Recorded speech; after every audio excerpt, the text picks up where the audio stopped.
You are currently the only person in this conference.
Hello. Hello Jatin sir, good morning. कैसे हैं? Hello, good morning Anirudh. बढ़िया, आप बताइए sorry, कैसे हो? मैं भी बढ़िया हूँ। थोड़ा सा लेट हो गया मैं। कोई बात एक नहीं। कॉल आ गई थी, उसी में थोड़ा डिस्कशन ज्यादा हम्म। हो गया। ठीक आप है। शादीशुदा है ना सर? हाँ हाँ। बच्चे भी हैं? हाँ, है। अरे एक्चुअली थोड़ा सा कॉम्प्लिकेशंस ये होती है, जैसे कि वाइफ हमारी प्रेग्नेंट है और अच्छा। उनको अभी चेकअप वगैरह के चल लिए जा रहे हैं। तो एक दो बार आजकल तो अपने यहाँ ये बड़ी प्रॉब्लम हो गई। This is not only in मतलब छोटी सिटीज या बड़ी सी मेट्रो सिटीज की भी बात है। हम्म। ऑपरेशनल ज्यादा चीजें हो रही हैं। नॉर्मल डिलीवरीज कम होती हैं, बहुत कम देखने को कम मिलती हैं। कहीं 15-20 डिलीवरी, कहीं एक सुनाई दे देगा कि हाँ नॉर्मल हुआ है। एक्चुअली तो लास्ट ईयर ही मेरा सेकंड बेबी हुआ है। अच्छा और वो नॉर्मल, मतलब मेरे दोनों बेबीज नॉर्मल ही हुए हैं। अच्छा अच्छा। तो मतलब तो वो कंडीशन ऐसी थी फिर, या फिर मतलब डॉक्टर ने पूरा ट्राई किया नॉर्मल ना नहीं, होने के डॉक्टर बाद? ने एंड तक ट्राई किया। मतलब सेकंड बेबी के टाइम तो क्या हुआ कि उसने बोला कि सी सेक्शन कर दो, मेरी वाइफ ने बोला। But hmm. Doctor operation theatre में लेके गई और उसका नॉर्मल ही कराया। अच्छा अच्छा। हाँ। अभी अभी आप जहाँ से हैं मतलब वहां पर हो सकता है कि ये चीज, मतलब आप दिल्ली हम्म। एनसीआर में रहते हैं ना? हाँ, मैं नोएडा से हूँ, लेकिन यहाँ पे क्या चल रहा है ना, जो मैंने ऑब्जर्व किया, यहाँ पे कुछ हम्म फैंसी हॉस्पिटल्स हैं जो आपको हम्म पैकेजेस देंगे कि भाई 1 लाख का पैकेज ले लो, हम आपको रूम देंगे, फ्लावर्स हम्म लगाएंगे, बलून्स लगाएंगे। तो हम्म मेरा हम्म, शुरू से मानना ये था कि मेरे को ऐसी जगह पे जाना ही नहीं है जहाँ पे ये सब फैंसी फुंसी करते हैं और हाँ हाँ हाँ हाँ आपको पूरा बॉडी के साथ खेल लेते हैं। हाँ तो हाँ मैं हाँ गया था, यहाँ पे एक कैलाश हॉस्पिटल है नोएडा में। हाँ हाँ, देखा है मैंने उसको तो कहीं मुझे रास्ते। काफी सही लगता है वो हॉस्पिटल। और डॉक्टर भी अच्छी थी। तो वहीं पे दोनों नॉर्मल ही हुए। अच्छा। अभी मेरा हम्म। फर्स्ट चाइल्ड है साला, इसमें बहुत साला मतलब दिमाग में जानते हो ऐसा होता अच्छा। है कि जैसे कि हमने अभी तक मतलब फैंसी के लिए तो हम भी कहीं नहीं गए। हमारा खुद का मानना है के लिए फैंसी होना जरूरी नहीं है, इलाज होना जरूरी है, डॉक्टर सही होना जरूरी है। और वो किसी भी एग्जैक्टली। हॉस्पिटल हो सकता है। वो नॉट ओनली कि मुझे सिर्फ मैक्स में जाना है या वेदांता में जाना है या फिर कहीं और पे ही जाना हम्म। है। और भी डॉक्टर राइट। हो सकते हैं। तो अभी हम हम्म। लगभग अभी तो एक तो जो डॉक्टर देख रहे हैं इनको परमानेंट ऑब्जर्वेशन में जिनके हैं उनको तो हाँ। दिखाया है। वो मतलब अभी ये उनकी प्रॉब्लम है, उनको थोड़ा सा खुद कॉम्प्लिकेशन है, उनको है ब्लड कैंसर। तो वो आए दिन ट्रीटमेंट भी उनका चलता रहता है। ओह, तो अच्छा। खैर वो इलाज करती हैं, लेकिन उनका थोड़ी अवेलेबिलिटी कम रहती है। जैसे कि अभी मुझे 1 हफ्ते पहले चेकअप कराना था, लेकिन हम्म। अब क्या हुआ कि वो मतलब मैंने जब 1 हफ्ते में 1 दिन 2 दिन मुझे थोड़ा सा काम था और अभी लास्ट स्टेज था, तो हमने कहा अब इतना जरूरी भी नहीं है। अब तो जब दिन आ जाएगा तो आराम से हो ही जाएंगी चीज, जैसा भी होना होगा। तो हम 1 2 दिन अच्छा। लेट किए, फिर फोन किए तो डॉक्टर मिले नहीं। अब वो कल मिलेंगे। हम्म। के बीच में क्या किया हमारे पास, मतलब एक बार हमने सोचा कि एक बार उनको जब दिखाया था तो वो हम्म। ऑपरेशन के चांसेस बता रहे। तो अभी जब पंद्रह अच्छा। बीस दिन हुआ तो हमारे पास 1 2 डॉक्टर और थे जिनको मैं जानता था, लोग जानते थे, जानने हम्म। पहचानने वाले थे। हम्म। तो उनको भी मतलब ले जाके रिपोर्ट्स वगैरह जो भी थे हमने जांच कराई थी, कलर डॉपलर था और भी बहुत सारी हाँ जांचें हाँ थी। हाँ हाँ। तो मतलब दोनों डॉक्टर ने ना वो 50-50% का चांसेस बता रखा है नॉर्मल के लिए, जबकि मतलब अच्छा। एक डॉक्टर जो है जो नॉर्मल के लिए जाने जाते हैं कि नॉर्मल डिलीवरी ज्यादा कराते हैं, मतलब वो इसी में ज्यादा विश्वास रखते हैं कि एटलीस्ट हम नॉर्मल डिलीवरी करा लें, मतलब उनका अपना हाँ। एक्सपर्टीज है कि ट्राई ये करते हैं कि नॉर्मल डिलीवरी हो जाए। हम्म। एक तो है उनके पास बहुत ज्यादा भीड़ है, तो उन्होंने बोला कि वो तो पहले से उनको जो बताने का तरीका तो थोड़ा सा मुझे नहीं से लगा, लेकिन जो नॉर्मल डिलीवरी कराती हैं वो हम्म। मतलब वो बता रहे हैं कि चांसेस थोड़ा सा कम है, बच्चा थोड़ा सा ऊपर ज्यादा है, लेकिन अभी 1 हफ्ते का टाइम है, मतलब अगर देखा जाए तो 18 से 19 हम्म। तारीख डेट कंप्लीट हो रहा है। अच्छा। तो इस कंडीशंस में अब क्या होता है ना कि डॉक्टर को ही मानना ज्यादा सही रहता है, क्योंकि फिर अगर राइट अपनी राइट। चीजें लगोगे तो फिर दिक्कत हो जाती है। तो इस हम्म। कंडीशंस में बहुत सारे लोग बहुत सारे परसेप्शन देते हैं कि नहीं भाई नॉर्मल के लिए ही जाना है, ऐसा करना वैसा करना। अब यहाँ साला कंफ्यूज हो जाता है दिमाग, इंसान करे तो करे क्या, हाँ। दोनों चीजें सोचनी पड़ती है। तो देखो अभी पहले तो हमारा अपने है। डॉक्टर की अवेलेबिलिटी चेक करो, वो जो आप बता रहे हो ना उसका केस चल रहा है हम्म ब्लड हम्म कैंसर का, हम्म तो वो अवेलेबल रहेंगे, मतलब ये हम्म। सब देख लेना। मतलब आपके दोनों बच्चों के पॉइंट ऑफ व्यू से जो आपका डिसीजन था वो मतलब कहने के हिसाब से मतलब वो डॉक्टर के ऊपर ही डिपेंडेंट था, डॉक्टर के हिसाब से ही आपने हाँ डिसीजन हाँ लिया। हाँ। देखो यार, हमें तो इस फील्ड की नॉलेज है नहीं, है ठीक है, नहीं बिल्कुल तो जैसे ये। डॉक्टर बोलेगा आपको मानना ही पड़ेगा।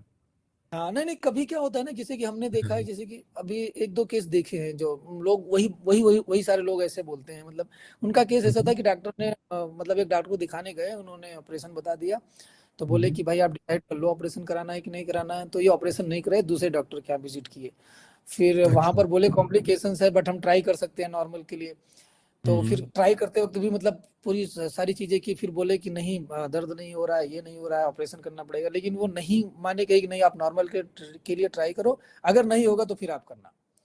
मतलब अच्छा। वो डॉक्टर नहीं रेडी था, इन लोगों ने मतलब करके और कहे कि कराया उसको, ठीक है, और फिर नॉर्मल हुआ। तो अब अच्छा। यहाँ पर खैर उनका डिसीजन जो भी था उन्होंने ले लिया, वो कैसे करके लिए वो, क्योंकि अब एक जैसे डिसीजन सब नहीं ले सकते। और अपना खुद का क्या है कि भाई मुझे तो बिल्कुल आपने जो बोला ना कुछ भी नहीं पता, करना तो मतलब अगर आपको सेफ्टी चाहिए दोनों की तो करना तो डॉक्टर के अकॉर्डिंग है, ज्यादा आप ज्यादा मतलब इधर उधर करोगे तो हो सकता है कॉम्प्लिकेशंस ज्यादा हो जाए, फिर तो आप ना तो इधर में रहोगे ना तो उधर में रहोगे। Correct correct. तो अभी देखो सर, अभी देखेंगे 1 हफ्ता बाद क्या, मैं तो यही कोशिश कर रहा हूँ कि इसीलिए 2-4 लोगों का ओपिनियन ले रहा हूँ, मतलब डॉक्टर का ओपिनियन, अरे ऐसे किसी का ओपिनियन नहीं है। मैं सोच रहा हूँ कि अगर देखते हैं कि नॉर्मल, क्योंकि नॉर्मल में कॉम्प्लिकेशंस हट जाती हैं। खैर लोग ये करेक्ट भी करेक्ट। बोलते हैं सिजेरियन भी मतलब ऐसा नहीं कि बहुत ज्यादा दिक्कत है, आजकल तो 80% ऑपरेट सिजेरियंस के ही थ्रू ही हो रहे हैं। हाँ, मतलब रिकवरी में बहुत टाइम लगता है और आगे भी थोड़ा उसका ना साइड इफेक्ट्स रहते हैं, हाँ थोड़ा सा जैसे रहता है बैक तो ये पेन वगैरह तो। शुरू हो जाती है and all। हम्म, अब देखते हैं हम्म। क्या होता है सर, अब जो ऊपर वाले को मंजूर होगा उसी के अकॉर्डिंग डिसीजन होगा। अभी तो हफ्ते 10 दिन है, हो सकता है कि आ हम्म। जाए उस कंडीशंस तक, अभी तो टाइम रहता है, क्योंकि वो सारी चीजें जब होती हैं, बच्चा हाँ हाँ हाँ। सही जगह पे होना, पेन होना, और मतलब जो हम्म। बच्चेदानी का मुंह ओपन होना, वो तो फिर उसी 2-4 दिन के अंदर ही होता है सारा। तो हो सकता है करेक्ट। तब तक चीजें हो जाएं, बाकी तो सारी चीजें नॉर्मल हैं। बट आजकल तो अब वैसे वही वो चीज। पेन इंड्यूस भी कर देते हैं, मतलब इंजेक्शन वगैरह लगा हाँ के ना पेन पेन तो आ जाता इंड्यूस हो जाता है, पेन में दिक्कत नहीं होती है, बट उनको ये लगना है। चाहिए कि बच्चा सही पोजीशन पे है, और प्लस जो वो चीजें हैं, अभी मेरे हाँ। कंडीशन में जो डॉक्टर मेरे को बताया है कि बच्चा है ऊपर, तो ऊपर अभी हमारे हिसाब से जो हमारा थिंकिंग कि अभी कम से कम 9 दिन है। तो अब 9 दिन में हम्म। ऐसा नहीं कि बच्चा घूम नहीं रहा, बच्चा तो घूम भी रहा है ना, इनको फील भी सही होता बात है कि है। बच्चा कभी ऊपर कभी नीचे है। तो हो हाँ सकता हाँ। है कि भी 1 हफ्ते में धीरे धीरे वो उसी जगह पे पहुंच जाए घूम फिर के, हो सकता है हम्म। उस कंडीशन में पहुंच जाए, तो हम तो अभी अभी यही आशा लगाए हैं। बट लेट्स हम्म। सी, भगवान की दया से देखो अब उस टाइम पे डॉक्टर क्या कहेगा। मतलब मैं मतलब जिनके जिनके चिल्ड्रन से बस उनसे यही मतलब एक ओपिनियन लेने की कोशिश कर रहा हूँ, जैसे आप है तभी आपसे पूछ लिया। 1-2 दोस्त हम्म। और हैं, तो उनका कहने का मतलब है कि उनका भी यही कहने का मतलब है कि आप उसमें ज्यादा मत ऐसा लगाना कि नहीं मुझे नॉर्मली कराना है, फिर 2-4 जगह लेके आप भागने लगो, ऐसा मत करना। कहने का हाँ मतलब सही ये है कि बात। डॉक्टर आपको लेकर जा रहा है, और डॉक्टर अगर कह रहा है तो आप उसके एक्सपर्ट नहीं हो, वही एक्सपर्ट है। Correct correct. तो बस आप जब तक आपका वो डेट नहीं हुआ है तब तक आप जितना ओपिनियन लेना है जहां दिखाना है दिखा लो, लेकिन उस टाइम हम्म। पे ज्यादा कॉम्प्लिकेशंस मत करना। हाँ, अब वही मतलब और यही एक ही हॉस्पिटल पे ही जाना उस टाइम पे, ऐसा नहीं कि मल्टीपल आप ट्राई कर हाँ, रहे हो। मतलब यही चीज है। हाँ, वही चीज वो हम्म, बोल रहा है कि भाई जहां पर आप डिसाइड कर लो, अपना ओपिनियन ले लियो, आपको जहां पे सुविधा सही लग रही है उसके अकॉर्डिंग आप चूज कर लो कि मुझे यहीं जाना है। हाँ हाँ अब हाँ ऐसा ना हो कि वहां जाने के बाद वो बोल रहा है ऑपरेशन, तो फिर तुम लेके दूसरी जगह जा रहे हो, फिर वहां जाने के बाद फिर और कहीं और जा रहे हो, तो ये मत करना। हो सकता है कि भाई उस कंडीशन में और चीजें वर्ष हो जाएं, तो ये भी एक सिचुएशन, आप इसको भी कंसीडर करके चलो।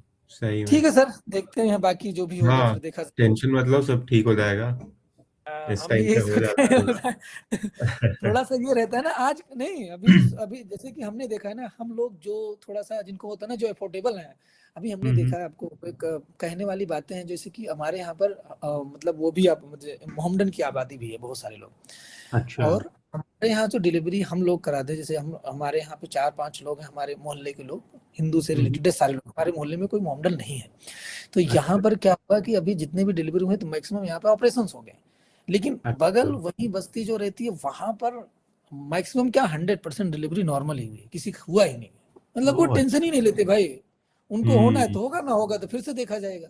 हाँ हाँ हाँ हाँ हाँ, उनको बस इससे मतलब होता है, बस उनको ये नहीं पता सही है, बात हो है। गया तो नहीं, तो फिर वो पहली बात तो शादी के बाद तुरंत बच्चा करने लगते हैं।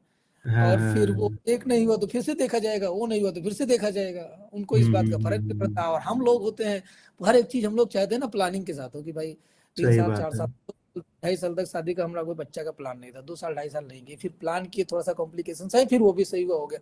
तो अभी ये सब हम्म प्रोसीजर 4 साल हो गए। तो अभी कुछ दिक्कत हो जाए हम्म, तो सोचने पर मजबूर हो जाता है इंसान, काश हम ये काम नहीं किए होते। तो ये चीजें हो सकती हाँ थी।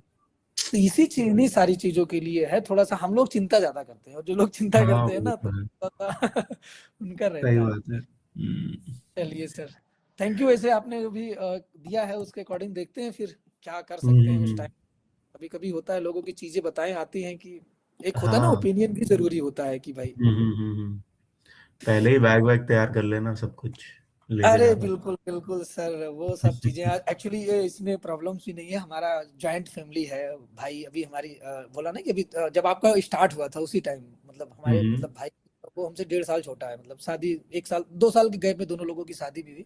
उसका बच्चा पहले हुआ, मतलब वो अभी है तो अच्छा। सिजेरियन हुआ, लेकिन कंडीशन दूसरी थी, काफी चीजें अलग थी, हम्म, नॉर्मल के चांसेस कम थे पहले अच्छा। से। मतलब पहले क्या, जिस टाइम पे जब टाइम कंप्लीट हुआ उसी के टाइम से थोड़ा सा प्रॉब्लम्स हो गई थी। डॉक्टर भी बोला हम्म कि भाई नॉर्मल के लिए बहुत रिस्क है यहाँ पर, ना तो पेन हुआ था, बच्चा काफी ऊपर हम्म था, और जो पेट की थैली, मतलब जो थैली होती है ना, वो हट गई थी, उसे पानी हम्म, ज्यादा गया था यहाँ से लेके, मतलब लगभग 40 से 45 मिनट हॉस्पिटल पहुंचने में लगे थे। उस कंडीशन में अच्छा। बहुत सारा गया था, तो बोले कि डॉक्टर बोले कि अब यहाँ पे रिस्क लेना सही नहीं है। हम्म, तो इसलिए है कि मतलब ये है कि हमारी जॉइंट फैमिली है तो दिक्कत नहीं होती है, 3-4 भाई हैं हम, तो कोई ना कोई तो अच्छा अच्छा। अवेलेबल्स रहते हैं, कोई ना कोई। मैं नहीं रहता हूँ तब भी वो सारे काम हो जाएंगे, लेकिन ये है कि मैं खुद रहूंगा, एक हम्म, बार मैं खुद रेडी रहूंगा। हाँ। जी। चलिए सर, एंड कोई प्रीवियस क्वेश्चंस अभी तक स्टार्ट करते हाँ, हैं, कोई मेरा प्रीवियस एक क्वेश्चन। क्वेश्चन है। राइट। तो मेरे लास्ट प्रोजेक्ट में ना एक सिनेरियो था हाँ जिसमें हाँ हम लोग क्या करते थे कि कोई भी कस्टमर ने इमेज अपलोड की तो हाँ हम हाँ, उसे बकेट में स्टोर करा लेते थे, ठीक है, जी बिल्कुल। Hmm along with the metadata. Hmm ठीक है।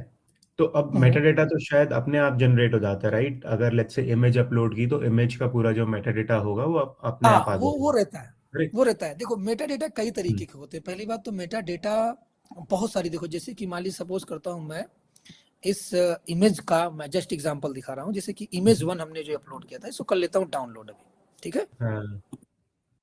ये हो गई डाउनलोड। अब आ हम्म। जाते हैं इसके मेटा डेटा की इंफॉर्मेशन देखते हैं। और तो प्रॉपर्टीज होगी ना हाँ, इसकी। प्रॉपर्टी में इसके इंफॉर्मेशन देखते हैं कि इसका क्या है। गेट इन्फो, तो आप हम्म देखोगे ये कहाँ से आया है, बट इसका देखोगे हम्म इसमें भी आप जेपीजी साइज, ये तो बहुत नॉर्मल है। हम्म ये डाउनलोड यहाँ पर हुआ है, क्रिएटेड, ये यहाँ पर अभी आज का डेट ही दिखाएगा। हम्म लास्ट ओपन दिखा रहा है, डायमेंशन तो नॉर्मल है, colour specific, name and extension ये वही दिखा रहा है, कमेंट्स कुछ किया नहीं, ओपन विथ। ये एक हो सकता है कि ये जो डेटा जनरेट हुआ हो, hmm read and write, stop read only, क्योंकि इसमें ना विंडोज में बहुत ज्यादा दिखता है, वो क्या बोलते हैं उसका, कब क्रिएट हुआ प्रॉपर्टीज। था, जनरेट हुआ था। हाँ एग्जैक्टली, ये तो अभी डाउनलोड होके यहाँ पर आया है, वो एग्जैक्टली कब क्रिएट होता है वो मेटा डेटा, मैं उसकी बात कर रहा हूँ। तो अभी तो यहाँ अच्छा। पर नहीं दिख रहा, लेकिन एक बार आप ट्राई करना।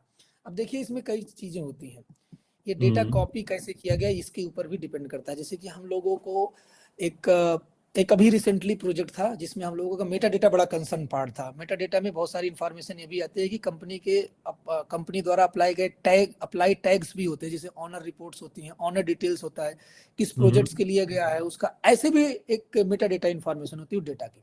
मान लीजिए कोई एक अच्छा। शेयर है, मैं शेयर की बात कर लेता हूँ, इस तरीके का कोई शेयर है, अब ये प्रोजेक्ट 1 के लिए है, तो प्रोजेक्ट 1 में इस शेयर को कौन एक्सेस कर रहा है, किसका ऑनरशिप है इसके ऊपर, ठीक है, और किस प्रोजेक्ट आईडी पे है, क्या एप्लीकेशन नेम है, तो ये सारी इंफॉर्मेशंस भी एक तरीके से होनी चाहिए डेटा के ऊपर जो भी आपका है।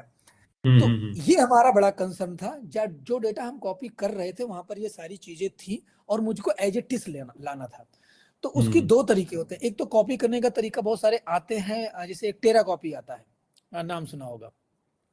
एक टेरा कॉपी आता है, एक आता है FSX में आता है, एक दूसरा उसको बोलते हैं क्या बोलते हैं उसको, उसका भी एक कोई सेटअप करके नेम आता है, स्नैप मिरर करके आता है, ठीक है, स्नैप मिरर सेटअप करके कॉपी किया जाता है। तो उसमें क्या होता है कि एज इट इज जो भी मेटा डेटा रहता है वो चला जाता है और वो बिल्कुल सेम जाता है।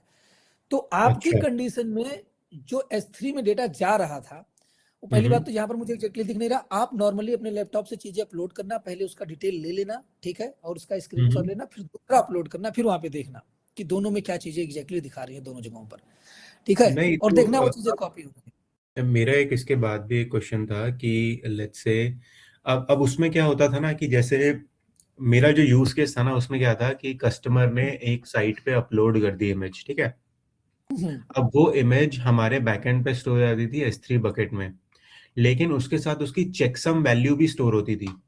तो क्या होता था ना कि जब हम उस इमेज को गेट करते थे तो हम उसका चेकसम जो है वो वेरीफाई भी करते थे, मतलब हम उसे SHA-1 या SHA-256 उसका निकालते थे, उसके डेटा को लाइक कंज्यूम करके उसका SHA वैल्यू निकाला और उसके साथ हम कंपेयर भी करते थे उसके चेकसम वैल्यू, जो जैसे कोई भी आप फाइल अगर डाउनलोड करते हैं तो उसकी एक चेकसम वैल्यू आती है, वो आप वेरीफाई कर सकते हैं कि वेदर इट वाज ऑल्टर्ड और नॉट।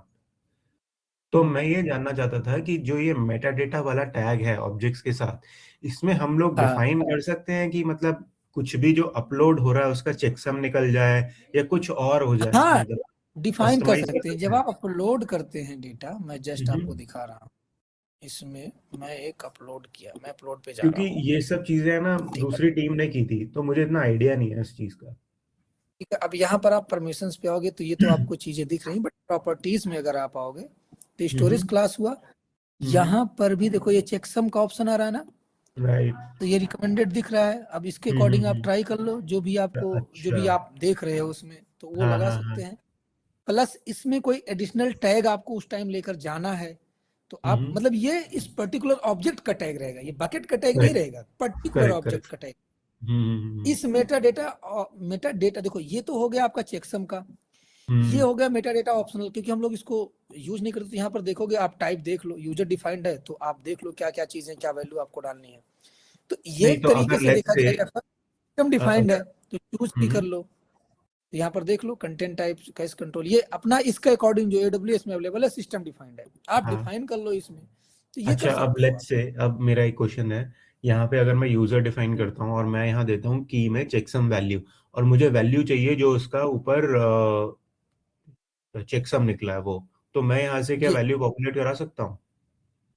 हाँ, ये करने के लिए फिर आपको पॉलिसीज डालनी पड़ेंगी, अच्छा। जो भी चेकसम कैलकुलेशन करने के बाद होगा। देखो ये नॉर्मल अपलोड नहीं हुआ, फिर मतलब ये अपलोड करने से पहले उस पर कुछ ऑपरेशन भी परफॉर्म करेगा, समझ रहे हैं बात को ना। करेक्ट करेक्ट, तो उसकी ऑपरेशन चेकसम डायरेक्टली निकालेगा। परफॉर्म कर, हाँ डायरेक्टली परफॉर्म करने के लिए, या तो कुछ कुछ ऐसी एप्लीकेशंस के थ्रू आप डेटा लेकर जा रहे हो। देखो कई चीजें होती हैं, ये जो SDK है इसका, जैसे कि हम बात करते हैं ना कि AWS को हम 3 तरीके से इंप्लीमेंट कर सकते हैं। एक तो बात आता है कि आप मैनेजमेंट कंसोल यूज कर रहे हो, मैनेजमेंट कंसोल में आपके पास लिमिटेशंस हैं, उस लिमिटेशंस के अकॉर्डिंग आपको काम करना है, ठीक है। फिर आ जाता है कमांड लाइन के थ्रू। कमांड लाइन के थ्रू एक कमांड लाइन बेस्ड ऑप्शन है, उसमें आपको कंट्रोल्स, मतलब अगर आपको चीजें पता है तो एक कमांड में ही सारा डिटेल्स आप भेज सकते हैं। मतलब एक ऑब्जेक्ट में अपलोड करना चाहता हूँ, उसके साथ चेकसम के साथ सारी डिटेल भेजनी है, तो मैं वो सारी डिटेल्स वहां पे ऐड ऑन करूंगा और जस्ट 1 क्लिक में उसको भेज दूंगा। दूसरा होता है किसी एप्लीकेशन के थ्रू इसके अंदर डेटा लेकर आया जाए, ठीक है। अब कोड लिखे जाते होंगे जैसे नॉर्मली पाइथन जावा जिसमें भी कोड लिखे जाएंगे, और जब वो डेटा जनरेट होगा और जब S3 में जाएगा, सेव होने से पहले उसमें अब ये क्या करेगा, अब SDK के अकॉर्डिंग AWS का जो भी SDK यूज कर रहे हो, चाहे वो जावा का पाइथन का जो भी होगा, अब S3 के रिलेटेड जो भी ये काम आप देख रहे हो अपलोड होने के लिए, ये सारा काम आप कोड में भी लिख सकते हो, ठीक है। और इनको कंडीशन बेसिस पे भी किसी ऑब्जेक्ट को लेकर जाके अप्लाई करना। जैसे कि जस्ट एक एग्जांपल लेता हूं कि आपको जो भी डेटा अपलोड हो रहा है IMG1 करके जा रहा है, मैं चाहता हूं कि जब ये डेटा अपलोड हो रिनेम होके IMG1 प्लस डेट प्लस और कुछ ऐड ऑन कर ले फिर ही अपलोड करें। ऐसा रिक्वायरमेंट हमारी है। तो इस तरीके की चीजें अब एप्लीकेशन से हैंडल करनी पड़ेंगी, यहाँ पे प्रॉब्लम हो जाएगी, यहाँ पर नहीं कर सकते ऐसा कुछ। तो अगर ऐसा करना है, ऐसा कुछ हो रहा है, इसका मतलब उसके बिहाइंड द सीन कोई कोड चल रहा है, कोड लिखा गया है और उस कोड के अकॉर्डिंग ये चीजें अपलोड हो रही हैं। Got it. ठीक है। तो जो हमारा मैनेजमेंट कंसोल के थ्रू आप काम करते हो, यहाँ पर काम स्ट्रेट फॉरवर्ड होगा। और मतलब अगर उतनी चीजें आपको जानी है, मतलब उतनी चीजें समझनी है, तो फिर आप CLI के थ्रू जाओ या तो SDK आप बहुत डीप में पढ़ो। ठीक है, ठीक है। दो चीज ये बेसिकली जो ये कंसोल से जो है, कंसोल पे जो लोग काम करते हैं वो आर्किटेक्चर लेवल पे ज्यादा जाते हैं। और शुरुआत के टाइम पे जब डेवलपमेंट में आप काम कैसे कर पाओगे, जब चीजें पता होंगी। भाई आप एप्लीकेशन बनाने जा रहे हो कोई, तो आपको एप्लीकेशन में पता चला कि आपको एक फाइल लिखनी है, फाइल में से डेटा उठाना है, ये डेटा इसमें रहेगा, इसमें यहाँ लेकर जाना है। अब उस फाइल में डेटा जनरेट भी तो हो रहा होगा। मान लीजिए एक फाइल के जस्ट एक कोडिंग में पढ़ाया नहीं जाता हम लोगों की, फाइल से डेटा हमको रीड करना है, रीड करके इस वेबसाइट में लेकर जाना है। कहीं पर वो टेक्स्ट फॉर्मेट में पढ़ा है या फिर कहीं एक्सेल फॉर्मेट पढ़ा है, लेकिन वो टेक्स्ट फॉर्मेट एक्सेल फॉर्मेट में डेटा तो कहीं से आ रहा होगा, ठीक है। अब उसको राइट भी करना पड़ेगा, तो राइट के लिए भी कोड लिखना पड़ेगा, और रीड करना है तो रीड के लिए भी कोड लिखना पड़ेगा। यही चीज इस पे भी अप्लाई होती है। कहने का मतलब हमारे यह है कि लोगों को कंसोल क्यों पता होना चाहिए, क्योंकि कंसोल बहुत आसान है समझने में, और शुरुआत की चीजें आप यहीं पे समझ सकते हो, ठीक है। फिर जब ये चीजें पता हो जाती है, फिर आप डेफिनेटली आप SDK की साइड जाओ। अगर आपको इतनी ज्यादा चीजें इंप्लीमेंट करनी है तो आप वहां पर जाओ, चीजें समझो और उसके अकॉर्डिंग परफॉर्म भी करो। जैसे कि अभी मैंने बोला ना कि मैं अभी डेवलपर का खुद चीजें पढ़ रहा हूँ, लेकिन डेवलपर में कम से कम कुछ नहीं, अभी हमने जो कोर्स में जिस कोर्स पे हम एनरोल्ड है, अब मैं थोड़ा सा यूडमी लेता हूँ, हमारे यहाँ यूडमी फ्री है, ठीक है, उसको यूज कर सकता हूँ मैं। तो मैं कोर्स देख रहा हूँ, उसमें कम से कम जो अभी आप लोगों से मैं डिस्कस करता हूँ ना, कम से कम 50% कोर्स यही है उसका। 50% कोर्स डेवलपर का सोल्यूशन आर्किटेक्ट एसोसिएट है। अच्छा। अब 50% हमारा ये है। मतलब आप मतलब अगर 20 घंटे का कोर्स, 40 घंटे का कोर्स मान लो, तो 20 घंटे मुझे यही सोल्यूशन आर्किटेक्ट एसोसिएट ही पढ़ना है, और जैसे मैं आपको पढ़ाता हूँ वैसे ही है। फिर उसके बाद फिर जाके वो SDK पर फिर इंप्लीमेंट करना स्टार्ट करेगा। अब जब वो इंप्लीमेंट करना स्टार्ट करेगा ना, तो आपको पता है कि इसके में ये जो प्रॉपर्टीज आ रही है मेटा डेटा में, ये यूजर डिफाइंड आ रहा है, क्या आ रहा है, यहाँ पर टैग्स आ रहा है, यहाँ पर चेकसम आ रहा है, ये कैसे पता चल रहा है। तो वहां पर अब आप ये ऐसे फंक्शन आप ऐसे फंक्शन ढूंढोगे, चेकसम वाला फंक्शन होना चाहिए वहां पर। तो चेकसम वाले फंक्शन में ये हमारी वैल्यूज होनी चाहिए। तो जब आप क्या बोलते हैं उसको, लाइब्रेरीज ऐड करते हो ना, तो ये फंक्शंस उससे पहले से डिफाइंड होते हैं। तो ये इसलिए पता रहते हैं आपको, क्योंकि आप यहाँ से आप इसको समझते हैं, जानते हैं, तभी। तो ये चीजें हैं आपके लिए। ओके ओके,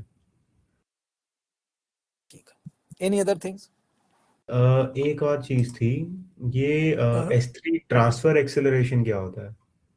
ट्रांसफर एक्सेलरेशन यही तो है, यहाँ पर जो अपलोड करते हो,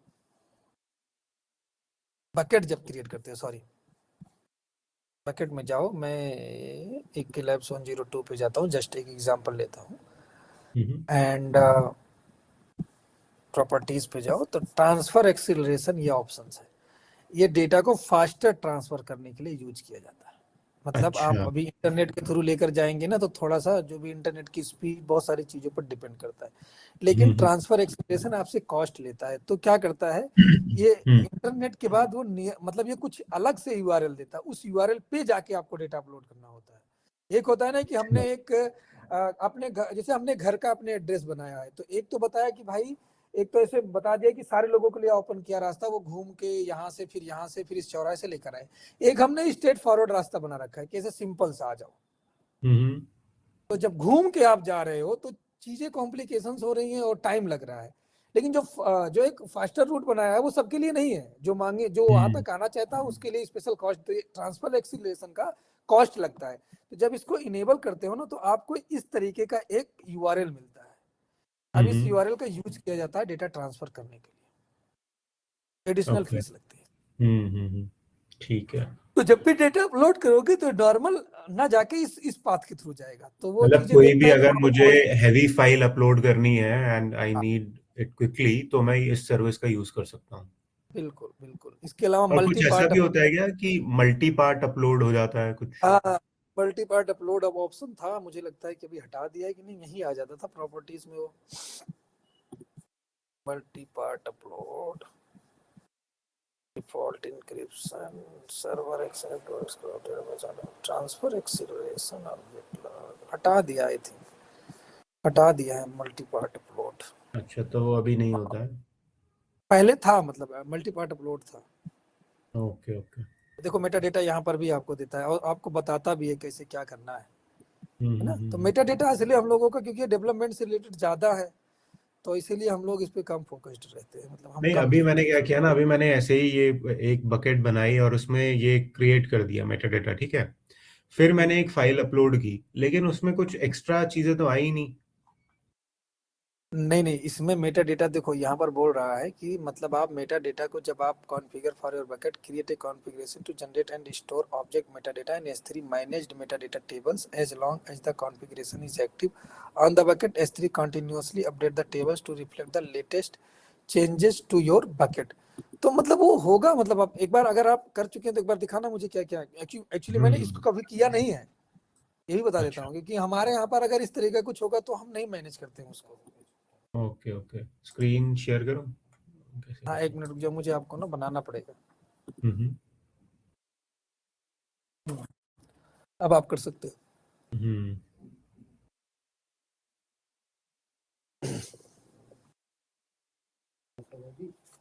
दिख रही है मेरी स्क्रीन? हाँ दिख रहा है। तो मैं इधर गया, मैंने यहाँ पे मेटाडेटा बना दिया, ठीक है। और ये टेबल स्टेटस भी एक्टिव हो गया, ठीक है। हाँ अब हाँ इसको मैं अगर क्वेरी कर रहा था तो ये चीजें दिखा रहा था, query with says maker unified हाँ, स्टूडियो तो क्वेरी। ये सब और सर्विस है AWS की, अच्छा। डेवलपमेंट से रिलेटेड सारी सर्विसेज। तभी तो बोला ना कि हमें इतना नई चीज इसमें पता है।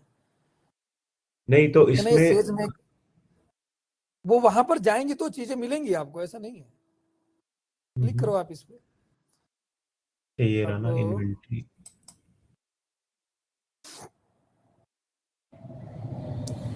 मेटाडेटा लोकेशन, ये आया कुछ। हाँ, तो जेसन देखें। फॉर्मेट कॉपी करो उसको।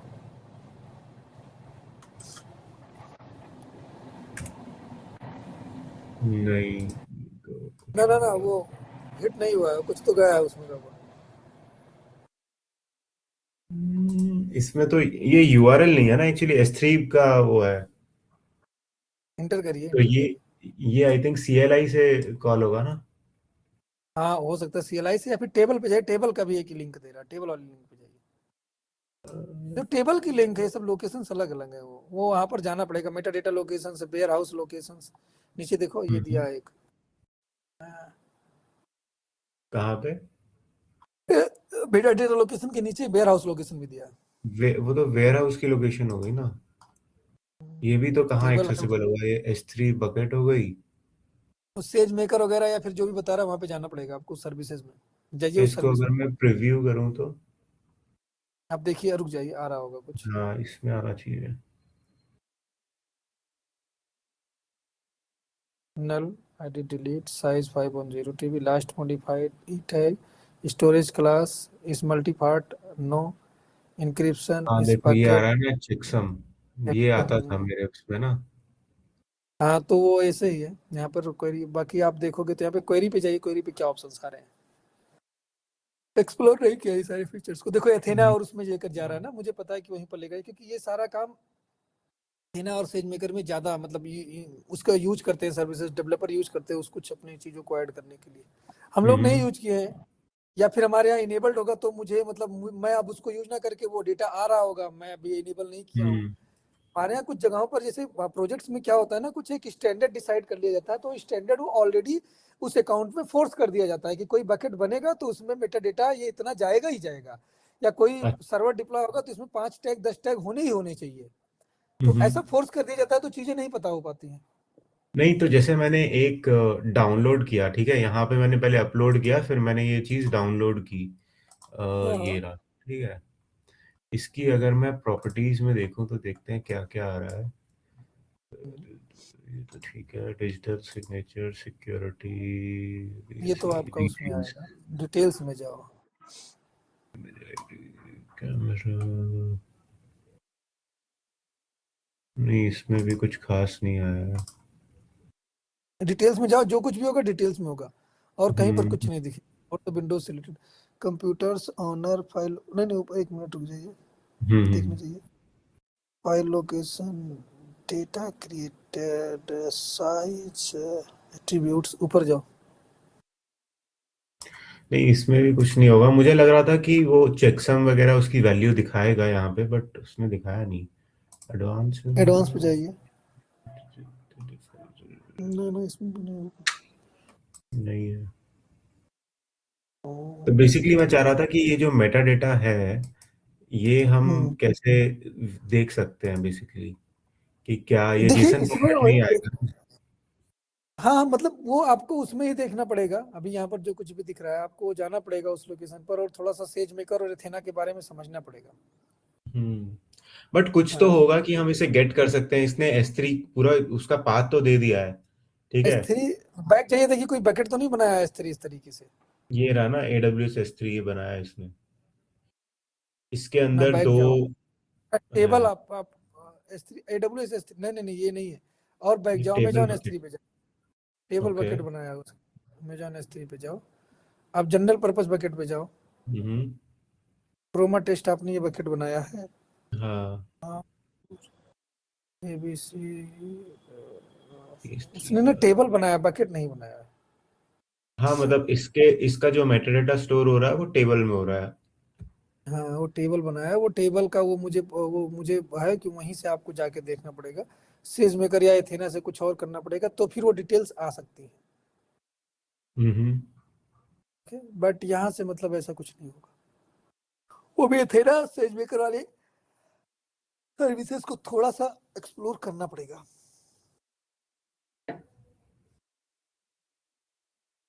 ठीक है, चलिए, ये एक बार आप देख लेना, अगर कुछ पता लगे तो।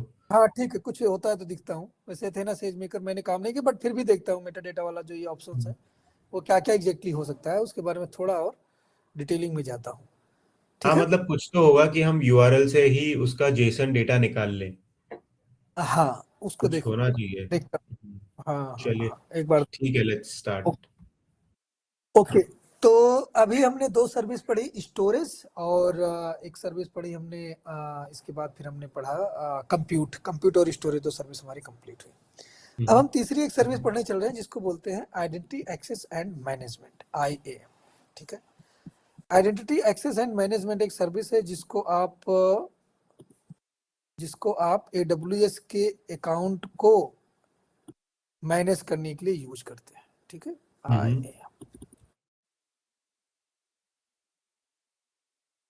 अभी जैसे ये अकाउंट है AWS का, तो AWS का अकाउंट अभी जो आप लॉगिन करते हो, ये आप लॉगिन करते हो अपने रूट अकाउंट से। रूट अकाउंट है और ये पूरा रूट अकाउंट से आप लॉगिन करते हो, तो इसमें फुल परमिशन है आप, एक्चुअली आपकी और आप स्क्रीन इसका यूज विजिबल नहीं करिए। है, अनुरुद्ध।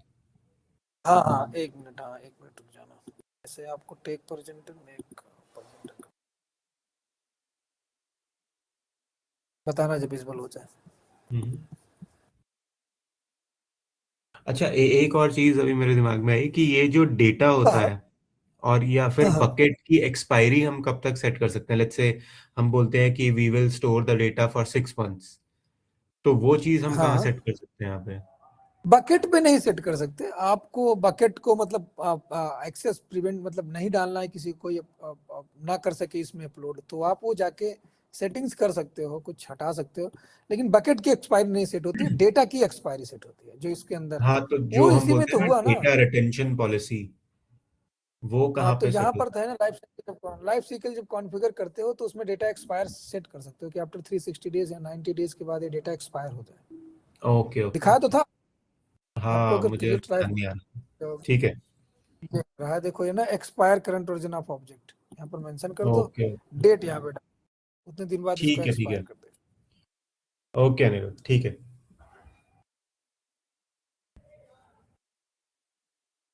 तो हम बात कर रहे थे कि जो हम डेटा स्टोर करते हैं, इसके मतलब जो भी AWS का एक्सेस ले रहे हैं, मतलब अब ये एक्सेस तो हम किसी को दे नहीं सकते, हर किसी को। हमारे यहाँ 15-20 लोग काम करते हैं, टीम मेंबर्स हैं, और अलग अलग सब लोग काम करते हैं, अलग अलग रिस्पॉन्सिबिलिटी है, अलग अलग टाइप का एक्सेस चाहिए। तो यहाँ से तो हम एक्सेस नहीं दे सकते लोगों को, करेक्ट। मतलब वही अकाउंट का एक्सेस दे देंगे तो कल को कोई कुछ गलत काम कर दिया, डिलीट कर दिया, टर्मिनेट कर दिया, फिर हम कैसे चेक करेंगे किसने कौन सा काम किया? ठीक है। तो अकाउंट मैनेजमेंट के लिए AWS ने सर्विस दी आइडेंटिटी एक्सेस मैनेजमेंट IAM, जहां पर आप क्या करते हो, यूजर्स ग्रुप और अपने अकाउंट के एक्सेसिबिलिटी को डिफाइन करते हो, को किस यूजर को कौन सा कितना परमिशंस होना चाहिए। इसके लिए AWS ने सर्विस दी है आइडेंटिटी एक्सेस एंड मैनेजमेंट। तो ये पूरा इसका एजेंडा है। एंड अगर आप देखोगे IAM में पहले तो दो चीजें आप समझ लो, बहुत सिंपल वर्ड में दो चीजें हैं, एक होता है एथोराइजेशन, एक होता है एथेंटिकेशन। और दोनों बहुत देखने में एक जैसे लगते हैं, लेकिन दोनों दो डिफरेंट चीज हैं। ऑथोराइजेशन का मतलब, एथेंटिकेशन का मतलब हुआ कि अगर मैं आपसे बोलूं कि व्हाट इज योर नेम, तो आपने बोला कि मेरा नाम जतिन है, तो जतिन नाम आपका ले लिया हमने। लेकिन अब सेकंड थिंग कि जतिन तो आपका नेम है, लेकिन मैं आपसे बोलूंगा ठीक है जतिन नेम है, लेकिन मैं कैसे मान लूं आपका नाम जतिन है? ये होगा ना मेरे दिमाग में क्वेश्चन। तो आप मुझे कुछ अपनी आइडेंटिटी प्रूफ दिखा दोगे कि देखो ये मेरा ड्राइविंग लाइसेंस है, या फिर मेरा ये आधार कार्ड है, और यहाँ पर ये चीजें हैं, ये फोटोज लगी, ये मैं ही हूँ। तो यहाँ पर क्या किया, आपसे आपकी आइडेंटिटी पूछी गई और उस आइडेंटिटी को आपने प्रूफ किया। दैट इज कॉल्ड द एथेंटिसी, इसको बोलते हैं एथेंटिकेशन। मतलब आपने यूजर नेम, जब आपसे होता है ना कि इसमें साइट में लॉगिन करते हो तो आप मेल आईडी डालते हो, तो बोलता है ठीक है मेल आईडी अगर आपकी है तो पासवर्ड बताओ, पासवर्ड भी ले लेता है। तो आजकल एक और सिस्टम आ गया, मल्टी फैक्टर ऑथेंटिकेशन बोल रहता है, ठीक है पासवर्ड, ठीक है पासवर्ड भी सही हो गया। अब सही टाइम पे सही व्यक्ति इसको एक्सेस कर रहा है, इसके लिए आपके ऊपर में आपके रजिस्टर्ड डिवाइसेस पर मैं कुछ कोड भेज रहा हूँ, आप उसको एंटर करो, तभी मैं मानूंगा कि ये अकाउंट आपका है। तो ये एक पूरा जो प्रोसेस है जिसको हम कह रहे हैं, ये पूरा इसको बोलते हैं एथेंटिकेशन। एथेंटिकेशन का मतलब, एथेंटिकेशन से मतलब ये नहीं हुआ कि आपने किसी, जैसे कि आप मेरे घर पे आ गए, आपको मैंने परमिशन दे दिया, आप मेरे घर पे आ गए, तो इसका मतलब ये नहीं है कि आप किसी भी रूम में कहीं पर भी आप जा सकते हो। नो, अभी आपको वो ऑथराइजेशन डिफाइन नहीं किया गया है। अच्छा। ऑथराइजेशन क्या करता है, आपके अकाउंट पर किस लेवल का परमिशन होना चाहिए, आप क्या क्या काम कर सकते हो, ये ऑथराइजेशन डिफाइन करता है। आप अपने ऑफिस में जाते हो, अपना आइडेंटिटी कार्ड लेके घूम रहे हैं, आपको कोई रोकता है, देखता है, पूछता है, आपका आइडेंटिटी कार्ड वेरीफाई करता है, आप जब इंटर करते हो तो उसको लगाते हैं तो आपको इंटर होने देता है। तो ये सब ऑथेंटिकेशन का पार्ट है। लेकिन उस प्रीमिसेस में जाने के बाद कहाँ पे काम करना है, ये आपको मैनेजमेंट डिसाइड करके आपको उस प्रोजेक्ट के अकॉर्डिंग उस तरीके का टावर मिला रहेगा, उसके अंदर ओडीसी रहेगी, फिर उसके अंदर आप जाके कोई बे रहेगा, कोई पर्टिकुलर डेस्क रहेगा जहां पर आप काम करते हो। तो ये हो गया ऑथराइजेशन। ऑथेंटिकेशन के बाद ये ऑथराइजेशन हो गया। ठीक है। तो यहां पर भी यही है, यहां पर आपको ऑथेंटिकेशन के लिए आपके पास यूजर्स बनेंगे और वो यूजर आपका ऑथेंटिकेट भी होगा। एंड जब आप परमिशन की बात होगी तो परमिशन के लिए पॉलिसीज बनाई गई हैं, जो कि पॉलिसीज 2-3 टाइप की पॉलिसीज हैं, अभी उसके बारे में डिटेल में डिस्कशन करेंगे। तो AWS अकाउंट के जो फीचर्स की बात करेंगे उसमें से एक आ जाता है सबसे अच्छा, शेयर्ड एक्सेस AWS अकाउंट। इसका प्रैक्टिकल थोड़ा सा कॉम्प्लिकेशन से आई थिंक वो सिसॉप्स में या फिर प्रोफेशनल में होता है। शेयर्ड अकाउंट मतलब दो डिफरेंट अकाउंट को या फिर दो से ज्यादा अकाउंट है, और मैं चाहता हूं कि मेरे यही अकाउंट जो अकाउंट 1 है, इसी अकाउंट के यूजर भी दूसरे अकाउंट को भी एक्सेस कर ले। ऑथेंटिकेशन यहाँ पर होगा, और वहां पे जब अकाउंट के अंदर जाएंगे तो वो डिसाइड कर लेगा इनको क्या काम करना है इसके ऊपर, लेकिन ऑथेंटिकेशन के लिए अकाउंट 1 पे ही आना है। तो ये जैसे होता नहीं कि आपके यहाँ पर सिंपल सा ऐसा समझो कि आपका यूजर आईडी पासवर्ड माइक्रोसॉफ्ट 365 में आपका अकाउंट बन जाता है, फिर SSO इंप्लीमेंट कर दिया जाता है, फिर आपको चाहे जो भी लॉगिन करना होता है वही सिंगल यूजर नेम पासवर्ड आप यूज करते हो कि नहीं करते हो? Right right. और जिस जगह पर जिस लेवल का एक्सेस चाहिए वो डिफाइन किया जाता है उस सर्विस पे जाके। तो यहाँ पर भी आईएम का पूरा मतलब वही है, वही काम यहाँ पर कर रहा है, बट यहाँ पर कोई दूसरी सर्विस के लिए नहीं दिया गया है। एक ही AWS का अकाउंट है बट दूसरे अकाउंट को एक्सेस करना चाहते हैं उससे। हालांकि अभी ये इंडस्ट्री लेवल पर ये यूज ही नहीं किया जाता है, वहां पर सिंगल साइन ऑन यूज किया जाता है। अच्छा, मतलब अब ये शेयर्ड अकाउंट का मतलब आपको प्रैक्टिकल करने की मैं बता भी तो कोई मतलब नहीं बनेगा उसका, क्योंकि अभी के टाइम पे SSO ही बड़ा मतलब अच्छा खासा प्रोजेक्ट है जहाँ पर AD वगैरह इंप्लीमेंट है, तो वहाँ पर SSO ही इंप्लीमेंट किया जाएगा। AWS के अकाउंट, मान लीजिए आपके पास 100 अकाउंट है और 100 अकाउंट को बहुत सारे लोग मैनेज कर रहे हैं, डिफरेंट टीम है, डिफरेंट लोग हैं। तो अब ऐसा नहीं होगा कि मैं एक अकाउंट में फिर सारे अकाउंट में 100 अकाउंट में जाके शेयर अकाउंट सक्सेसफुली कॉन्फ़िगर करूं, तो बहुत टाइम हो गया यार, मतलब बहुत टाइम, बहुत कॉम्प्लिकेशन। और ऐसा होता है बड़े बड़े प्रोजेक्ट में। हम लोग खुद, हमारे यहाँ 10-15 अकाउंट के ऑनरशिप तो हमारे पास है और हम लोग उसको मैनेज करते हैं। इसके अलावा ऑपरेशंस टीम कम से कम 50 अकाउंट मैनेज करती है। तो कुल मिला के देखा जाए तो 100+ अकाउंट तो हमारे यहाँ एनवायरमेंट में ही रन करते हैं। लेकिन अब ऑथेंटिकेशन के लिए मैं शेयर्ड अकाउंट के लिए जाऊंगा तो कहीं ना कहीं ये सही नहीं होगा और कॉम्प्लिकेशंस आ जाएंगी। सबसे अच्छा तरीका एडी इंटीग्रेशन जाओ, एसएसओ क्रिएट करो, एसएसओ इंटीग्रेट कर लो। एसएसओ इंटीग्रेट करने के लिए क्या करना पड़ेगा आपको? रोल्स बनाने पड़ेंगे। अभी उस रोल्स के बारे में भी डिस्कस करेंगे, कोर्स में है डिस्कशन पार्ट उसका, रोल्स कैसे यूज होता है। थर्ड पार्टी के लिए नहीं है, एटलीस्ट AWS अकाउंट के लिए है, तो मैं बताऊंगा उसको भी। तो वो किया जाएगा। ग्रेनुलर परमिशंस, आपको किस टाइप का परमिशन देना है। मान लीजिए आपके पास एक बकेट है, उस बकेट में 10 फोल्डर हैं और 10 लोग उसको एक्सेस करते हैं, और मैं चाहता हूं कि 10 फोल्डर को, अगर फोल्डर वन यूजर 1 को असाइन है तो यूजर 1 फोल्डर 2 को नहीं कुछ कर सकता, ना तो उसको देख सकता ना तो कुछ कर सकता है। इस तरीके के ग्रेनुलर लेवल की परमिशंस ये प्रोवाइड करता है और आप इसको मैनेज कर सकते हो पॉलिसीज के थ्रू, जो कि JSON फॉर्मेट या XML फॉर्मेट में लिखी जाती है। ठीक है, आपका AWS अकाउंट सिक्योर होता है, उसको सिक्योरली एक्सेस कर सकते हो।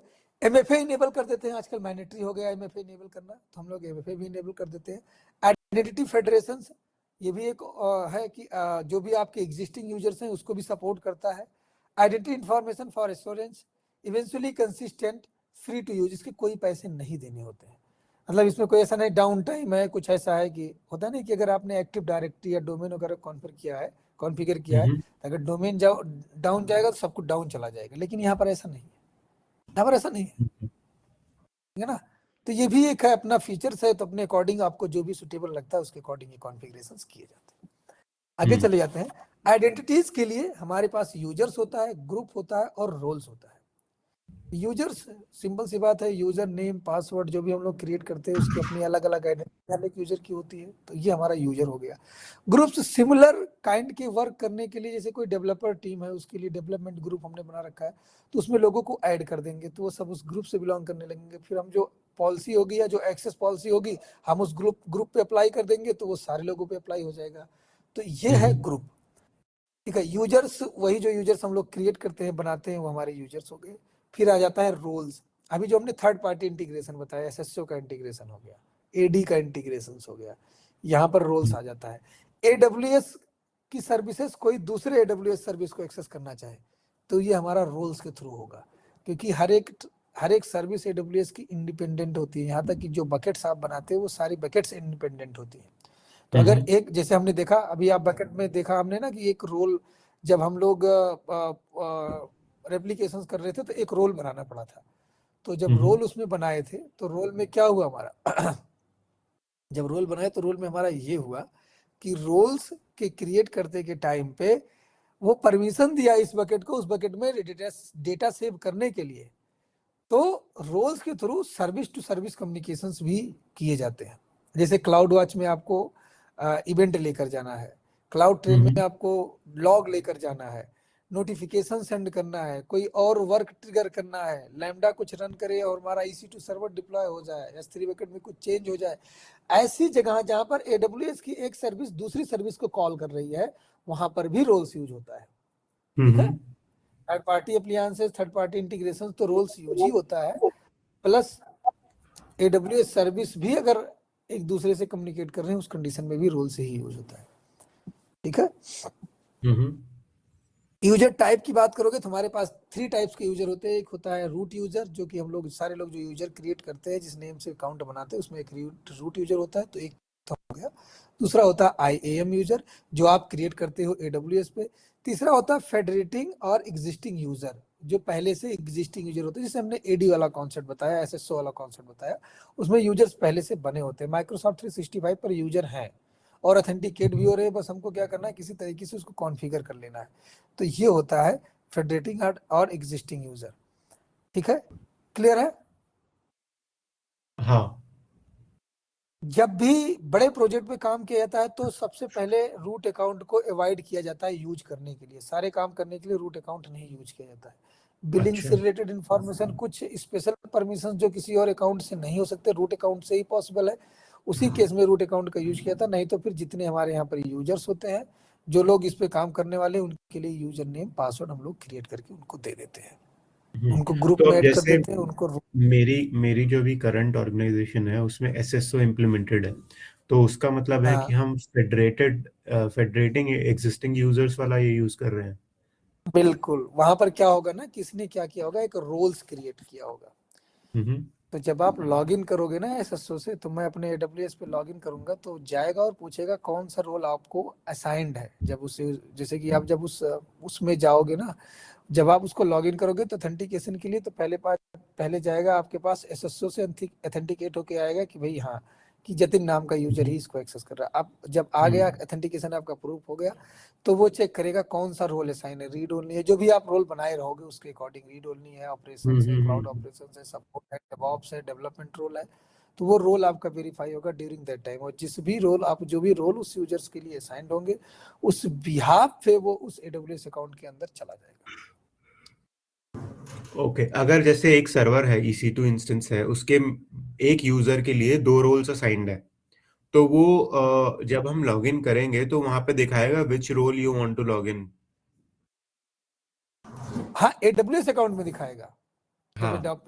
अभी हमारे पास है नहीं, मतलब मैं अभी अपना अकाउंट, मतलब अगर SCL और नहीं जो प्रोजेक्ट करता हूँ, वो दिखा नहीं सकता मैं आपको। उसमें क्या होता है, उसमें होता नहीं कि आप जब लॉगिन करते हो तो आपका एक, जैसे कि आपकी कंपनी है XYZ, तो XYZ पे लॉगिन करते हो तो आपको सारी एप्लीकेशन दिख जाती हैं जिन पे आपको एक्सेस होता है। बस सिंपल सी एक बात कर लेता हूँ, माइक्रोसॉफ्ट के अकाउंट को आप लॉगिन करते हो तो आपको एक्सेल, वर्ड, ये सारी चीजें दिख जाती हैं कोने में। आप क्लिक करोगे तो हाँ। वही सेम यूजर नेम, जैसे कि मैं गूगल पे जस्ट अभी एग्जांपल ले लो गूगल का, तो हम्म। मैं गूगल के अकाउंट पे लॉगिन हूँ, तो मैं गूगल ओपन कर रहा हूँ, तो इसने क्या किया, मेरा अकाउंट ले लिया है ये। अब मैं यहीं से जीमेल ओपन कर लेता हूँ, तो जीमेल भी अकाउंट ले लिया उसने, क्योंकि वही अकाउंट है, तो रिडायरेक्ट इस राइट। पे कर रहा है। तो जब, अब ये लॉगिन है इसमें, अब क्या होता है, जब आप AWS के अकाउंट में लॉगिन करोगे तो रिडायरेक्ट करके आपका login.microsoft.com पे जाके जब यूजर ऑथेंटिकेट होगा, फिर से रिडायरेक्ट कर देगा इस पेज पे। फिर इस पेज पे फिर से रिडायरेक्ट होके आएगा, तो तुरंत ही रोल प्रेजेंट हो जाएंगे, रोल ऊपर दिखने लगते हैं कि आपको कौन सा रोल असाइंड है। और जब जिस रोल को आप सिलेक्ट कर लेते हो, उसके अकॉर्डिंग वो अंदर आपको, मतलब उसके अकॉर्डिंग ही परमिशन या ऑपरेशन परफॉर्म करने देगा आपको। ठीक है ना, तो ये तरीका होता है। पॉपुलेट होके खुद ही आ जाते हैं, जो भी जितने भी रोल्स पे आपको असाइनमेंट दिया गया है। जैसे कि मान लीजिए आपको चारों रोल पे असाइन कर दिया गया है, क्लाउड ऑपरेशन पे भी आप है, डेवऑप्स में भी आप है, डेवलपमेंट में भी आप है, और बिलिंग वाले भी ग्रुप में आप है, मतलब रोल्स में आप है।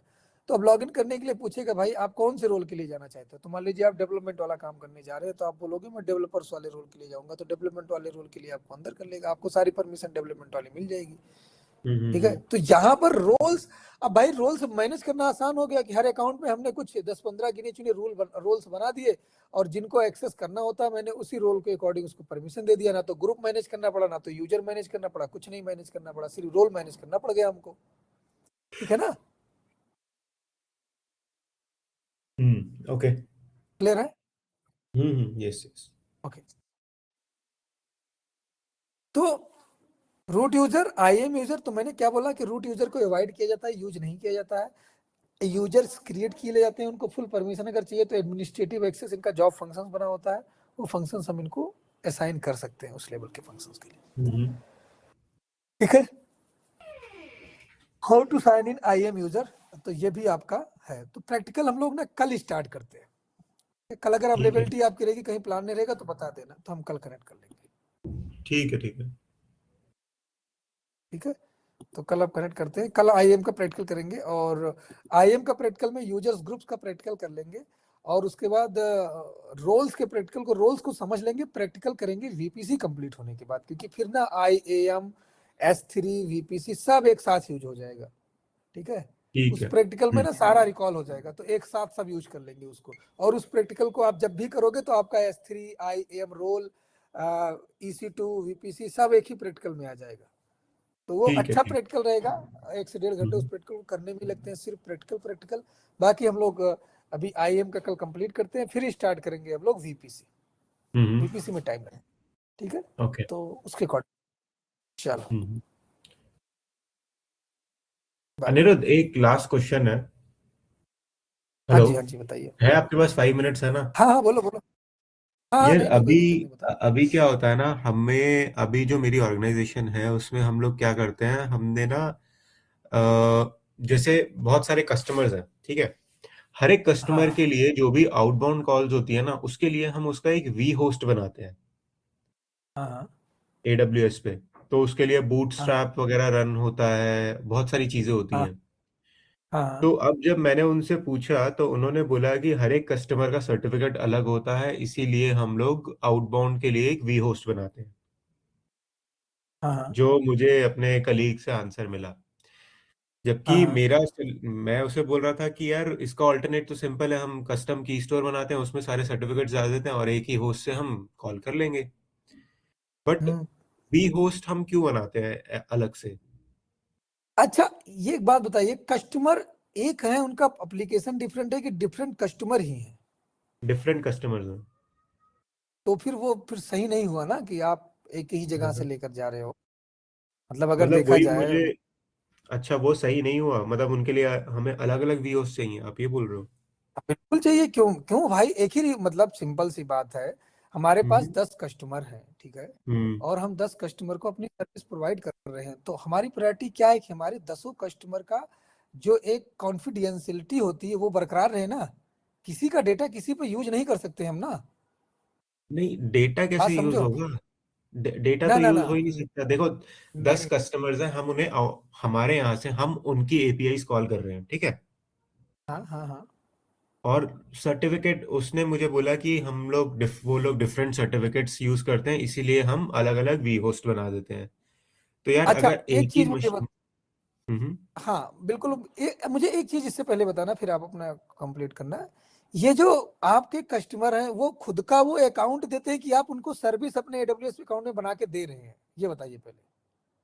नहीं नहीं, हमारा कोड बना हुआ है उनके एंड से, हमारे पास मतलब किसी और से हमारे पास एक इनबाउंड कॉल आती है, और हम अगर एक हाँ पर्टिकुलर कस्टमर को जाना है, हम उसकी कॉन्फ़िगरेशंस निकालते हैं।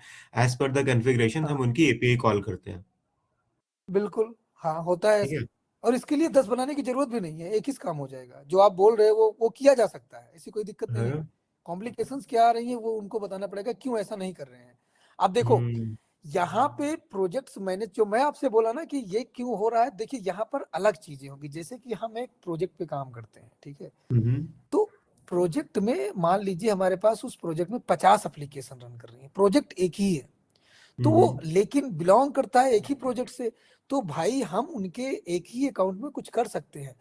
तो देखिए, हम्म क्लाउड की सर्विस कई लोगों से कई तरीके से लोग ऑफर करते हैं। जैसे कि मैंने बोला कि आपको कुछ भी नहीं पता है, आप हमारे पास आए और बोले कि हमको एक एप्लीकेशन बनाना है। हमने कहा ठीक है, हम बना देंगे, आपका अकाउंट यहाँ पर होस्ट कर देंगे AWS पे, हम्म और हम आपको हम्म दे देंगे। तो अब आपको सिर्फ एप्लीकेशन रन करने से मतलब था।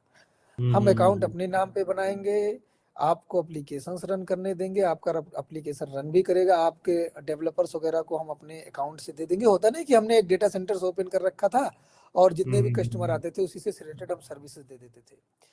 तो अगर मैं इस तरीके की छोटी छोटी सर्विसेज दे रहा हूँ तो मैं अपना अकाउंट, लेकिन अब यहाँ पे अकाउंट ऑनरशिप मैं आपके लिए आपसे ये क्वेश्चन इसीलिए पूछा, क्योंकि मान लीजिए मेरे पास 10 कस्टमर हैं। एक कस्टमर हमारा है, मतलब जस्ट एग्जांपल देता हूँ, एक हमारा है कोका कोला, एक हम्म हमारा है पेप्सी। ये दो डिफरेंट हम्म कंपनी हो गई, और दोनों कुछ हम्म एपीआईज कॉल करती हैं, ठीक है। हम्म वो एपीआईज हमारे किसी AWS अकाउंट के थ्रू होके जा रहा है। तो हम्म मतलब कहीं ना कहीं मैं देखूं तो मतलब अगर दोनों लोग एक ही AWS अकाउंट को यूज कर रहे हैं तो कहाँ से ये वैलिड है? किसी तरीके से आपको लग रहा है इस तरीके से होना चाहिए? क्योंकि नहीं दो हो। डिफरेंट डोमेन है, दो डिफरेंट प्रोजेक्ट्स हैं। तो हम एक साथ क्यों हम्म लेकर आ रहे हैं? इनके लिए AWS अकाउंट अलग रखें, उनके लिए अलग रखें। यही किया जाता है। मैं इसी की बात कर रहा था, मैं अच्छा। इसी कस्टमर की बात कर रहा था।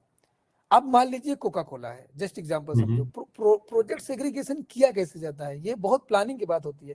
इसीलिए तो किसी प्रोजेक्ट को कोई कंपनियां 10,000 रुपए में मैनेज कर देती हैं, और कोई कंपनियां 4 लाख में मैनेज कर रही हैं उसी प्रोजेक्ट को। होता है कि नहीं, ऐसा होता है हम्म। भाई, अपना स्टैंडर्ड है मैनेज करने के लिए।